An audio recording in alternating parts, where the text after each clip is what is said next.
Et si une date précise, fixée il y a 2000 ans, pouvait nous aider à comprendre un phénomène social complètement fou qui se passe aujourd'hui? C'est l'idée qu'on va creuser ensemble.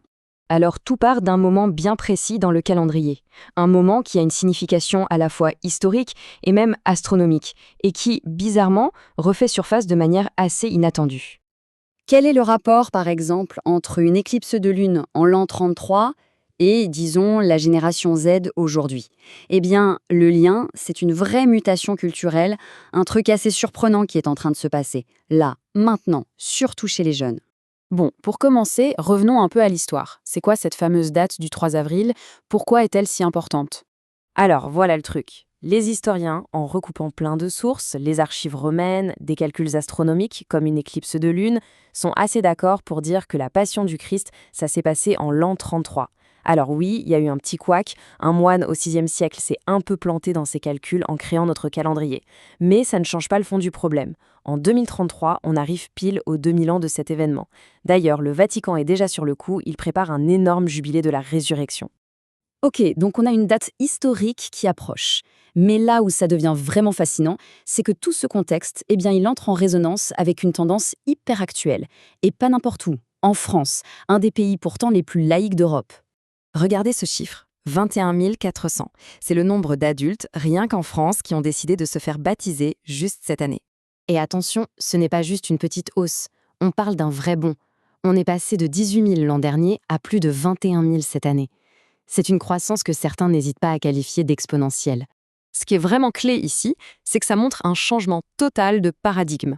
En gros, le catholicisme sociologique, celui de la tradition familiale, où on est baptisé bébé parce que ça se fait, eh bien, il est en perte de vitesse. Par contre, ce qui explose, c'est le catholicisme de conversion, des adultes qui font un choix conscient, personnel, de s'engager. D'accord, mais alors pourquoi ce boom? Pour essayer de comprendre, il faut s'intéresser au quoi. Qu'est-ce que ces nouveaux convertis viennent chercher? Quels sont les rituels qu'ils décident d'adopter? Le point culminant de l'année, c'est ce qu'on appelle le Triduum pascal. C'est un grand rituel en 3 étapes. Ça commence avec le jeudi saint, qui rappelle le dernier repas. Ensuite, il y a le vendredi saint, un jour beaucoup plus sobre, de jeûne, de recueillement. Et tout ça monte en puissance jusqu'à la vigile pascale le samedi soir. C'est là, dans cette grande messe de nuit, que tout se joue. Et cette vigile, c'est une cérémonie hyper symbolique. Imaginez, un feu est allumé dans le noir complet. Un grand cierge traverse l'église. On lit des textes qui parcourent toute l'histoire du salut. Et puis, après 40 jours où c'était interdit, on chante enfin le grand Alléluia. C'est juste après ça que les nouveaux convertis sont baptisés et accueillis. Bon, on a l'histoire, on a le rituel, mais quel est le lien avec notre monde à nous aujourd'hui? C'est un peu la dernière pièce du puzzle.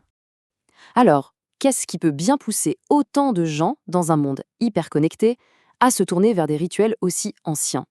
Les observateurs pointent vers 2 besoins humains très profonds que notre société actuelle a peut-être un peu de mal à satisfaire. En fait, au cœur de tout ça, il y aurait une réponse à 2 des plus grands défis de notre société. D'un côté, un sentiment de solitude de plus en plus répandu. Et de l'autre, un besoin criant de sens, de trouver des réponses aux grandes questions de la vie. Il y a cette phrase assez percutante qui dit « On vit dans des sociétés qui, manifestement, ne rendent pas les gens heureux ». C'est un peu cru, mais ça suggère que cette recherche de spiritualité, c'est peut-être avant tout une recherche d'une autre façon de faire société, de vivre les uns avec les autres. Et ça nous laisse avec une question assez vertigineuse pour notre époque. Finalement, dans un monde qui pousse à l'individualisme, est-ce que le plus grand des miracles, ce ne serait pas tout simplement de réussir à recréer du lien, à retrouver un sens de la communauté?